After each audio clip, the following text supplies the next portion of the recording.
Hey, hello Shadowhunters and Mundanes. Welcome to episode 8 of Shadowhunters. Bad Blood. No, I don't have any fangs. And if I did, they'd be better than the ones on this show. But anyway. Okay, I'm gonna start off. I separated again like a... Please tell me what format you like better. Like, do you like me just going scene by scene and seeing what I think and be more in depth, or do you like me doing the love, like, or dislike one? Like, which format do you... Just let me know down in the comments which one you prefer, or if you don't care either way, you know. Okay, so I'm going to start off with dislike, then I'll go to like, and then I'll go to love. Okay, Alec acts like a ick when Clary tries to apologize. Again, she's tried to apologize to him and he won't accept it. Even if Clary was in the picture, he still would have no chance with Jace, so move on to Magnus. Anyway. Valentine talks to Jocelyn about their past and tells her he knows that Clary's his. Oh joy. Gee, that's not gonna cause any trouble. Excuse me. Maris and Robert argue again. I don't care about either of those characters, so yeah. And all the Lydia scenes, just all of them. I don't care if she's related to Henry. No. And these are next scene is kind of like one where I didn't dislike it, but it made me sad. Because some of these are going to be like, I didn't like it because it made me sad, and other ones are, I didn't like it because I just didn't like it. But anyway. Clary feeling guilty about Simon. Oh my god. I'm just going to say this right off the top. This was a really heart-wrenching episode. For me anyway. It's just like the whole thing with Simon was just like, you knew what was going to happen? Most of us knew what was going to happen. But it was still really, really hard to watch at times.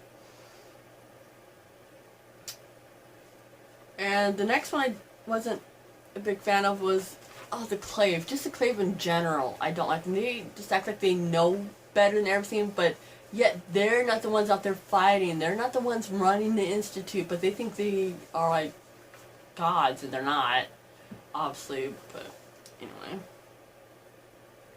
Oh, next sad moment. Clary and Jace at Simon's house to talk to Simon's mom. Yeah. That was hard to watch. And then Lydia and Alec go to check out the crime scene, and she tells him, for some reason, out of the blue, this guy she just met, she's telling him her whole history about what happened with her fiance. I have one question. Why? Why? I don't get it. I just don't. Oh gosh. Claire telling Luke that Simon's dead. Yet again.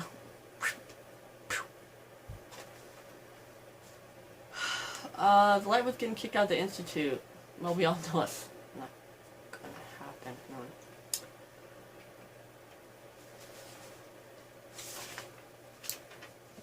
No. Now I'm gonna go into my like scenes of the episode.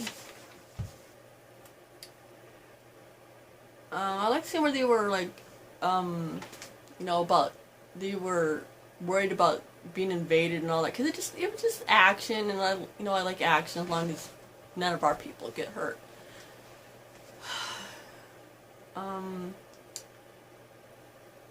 Clary calls Simon going, yet again, I think people are too hard on Claire. I mean, I agree she should be there for Simon, but she also has like the whole Valentine situation going on. She has all this stuff thrown at her at one time. I mean, there's only one of her. She can't, like I said last week, she can't, like, clone herself and just go and dole out the things she wants to do for that, you know.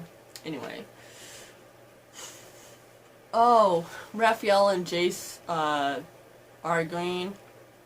Raphael did have a point. I mean, I hate to take Raphael's side on anything, but he had a point. If he was gonna, if he meant harm or whatever, why would he bring Simon to them?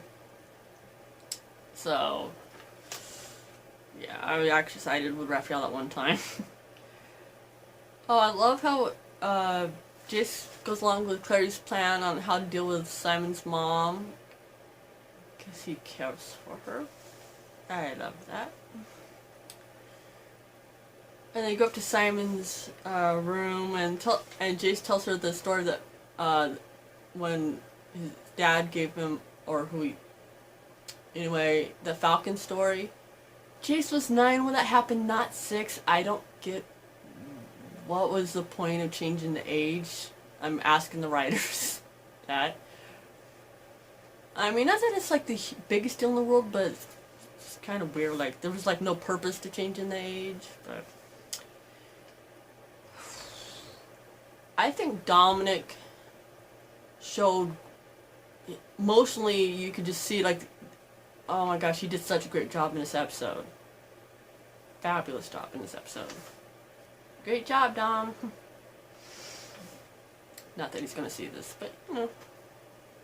Oh, and Alec finds out his parents are Circle members. Everybody was in the Circle.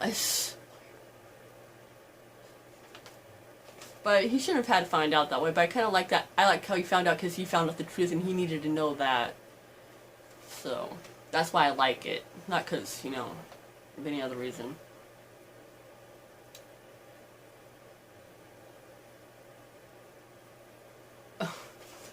I love how, like, Lydia and Alec were talking about Magnus, and yeah, I shout as the TV's like, good save, Alec, you know, because it sounded like he was, like, you know, saying, you know, yeah, he's, you know, very magical. It's like, yeah, dig yourself out of that hole, Alec. Oh, and they mentioned, Henry Branwell from Vices, which is one of the 3 characters I actually liked in that series. I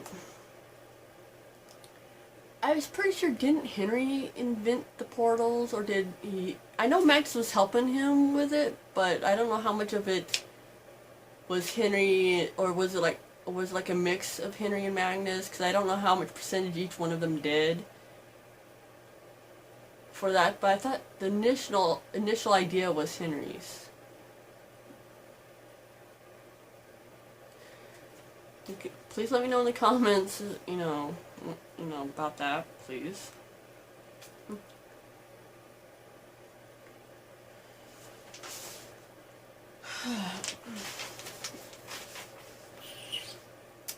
Alec is mad at his parents. Thank you, Alec, for finally getting the backbone. Magnus and Isabel talk while examining the body, because all of a sudden, Isabel and Magnus know about medical stuff. It's possible that Magnus might know a little because he's so old, but Isabel is only like a teenager, maybe 20 tops on the show. No, she's like in late teens. She's not a medical exam. They have 50 Shadowhunters at the Institute, and Isabel's the one examining the body. I think they need to tone Magnus down just a little bit. I'm just saying, like, a little bitty bit, because he's just like, you know, make him perfect Magnus. Oh, Alec shirtless, and Magnus walking in on him. I swear Magnus can read minds, because it was right when Alec was working out. And the only reason I love scenes because of Magnus, for one, and 2, Matthew Daddario with his shirt off. Thank you. Just saying, I could have had that scene. but if I want to hear Magnus, but anyway. And then they have another heart to heart, which is sweet. The whole graveyard scene, oh my gosh, that was so heart-wrenching. Oh, God, the whole thing. Oh. I love when Clary punched Camille. I think she only did that and wasn't afraid of Camille going after her because Jace and Raphael were there. Her up.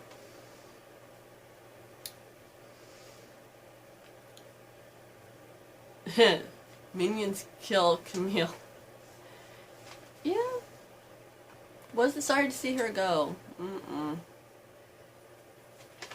Alec brings in the results and hands them to his mom instead of Lydia.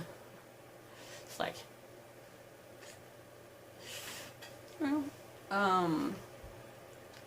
Clary talking to Simon at the gravesite. Oh, gosh. This episode is like, it's like the whole time, I swear. Yeah. Clary starts to bury Simon, then Jace takes over. Yeah. That's all I'm gonna say is like, it's sad. Then Simon resurfing as a vampire. About effing time. We've been waiting for like 6 episodes for this. Finally. Hopefully they keep true to the books on how Simon acts as a vampire and not make him completely different. I also like the Forsaken attacking the Instant just because it was something different. They look like zombies to me. But, you know. But I think because it was action, it was, you know, fun. Oh, and one fights Hodge, and then Alec comes in and to help. Hodge is a lot more kick-ass than he is in the books. And a lot hotter. But see, they made him too old in the movies, and now he's about the, well, he's a little bit too young in the TV show. He's supposed to be like in his early 40s, not 30, but he's in, you know. Potato, I mean, it's like, Alec gets hurt, and then Hodge kills the Forsaken, or whatever you want to call them, because they said they weren't quite Forsaken, but anyway. It's like, go Hodge, go Hodge, go Hodge. And then Izzy comes in, checks on Alec. I'm like, oh, she's such a good sister. Not big sister. Younger sister. Keep forgetting she's, not forgetting, but I'm brain and mouth aren't connecting on that one. I don't know why.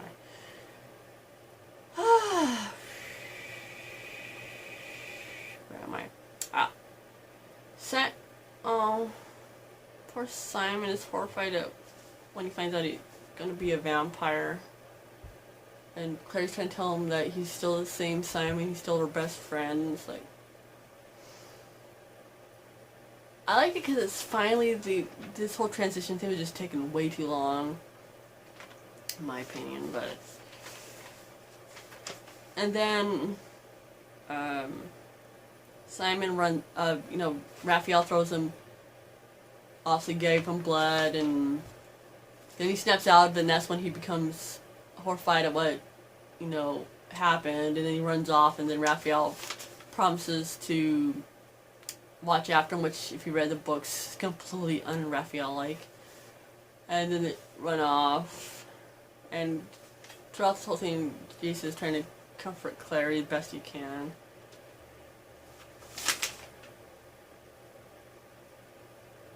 Oh, and I also like how Jace gave Claire that pep talk before Simon came out of the grave. It's like, he was actually saying good things about Simon. It's like, oh, so supportive.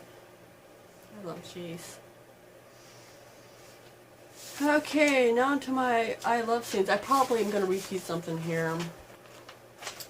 Hopefully not too much. Okay.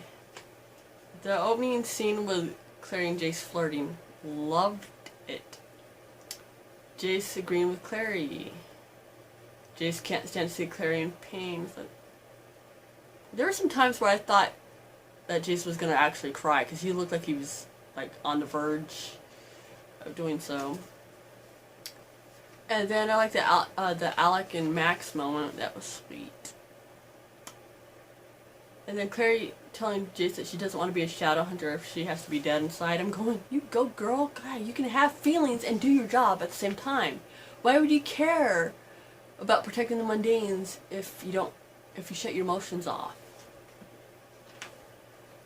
But I think Clary and Jace are learning from each other. That's what's so great about the relationship, because they're like, you know, it's like a give and take thing. They learn from each other. They grow as people because of each other. Okay.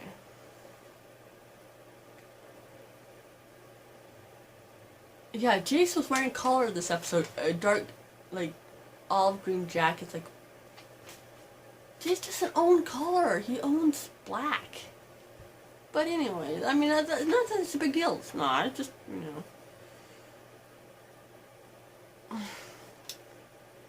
Oh, I also, sorry if I look down so much, I'm sorry. I just don't want to say for this to come out wrong, as it just did.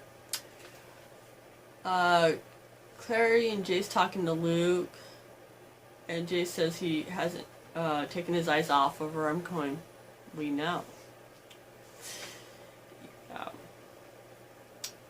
Clary's concerned about Luke's being injured. It's like, aw, so sweet. Oh, and then the sweet Clary and Luke moment later on in the episode. Yet again. Hugs all around. And I also love, you know, like I said, about just giving Clary that pep talk about Simon before he came out of the grave. And I just love all the moments where Jace was comforting her the best he could, you know, considering the situation. And I love when Clary said that love makes you stronger and it makes you fight for what you want. Going, you tell him, Clary. Love Clary. Not as much as Jace, but I do love her. Okay. And that is the end of my review for Shadowhunters, episode 8, Bad Blood. Hope you enjoyed. If you agree with me, let's talk. If you didn't agree with me, you know, we can't all think the same. That would be boring. Anyway, peace.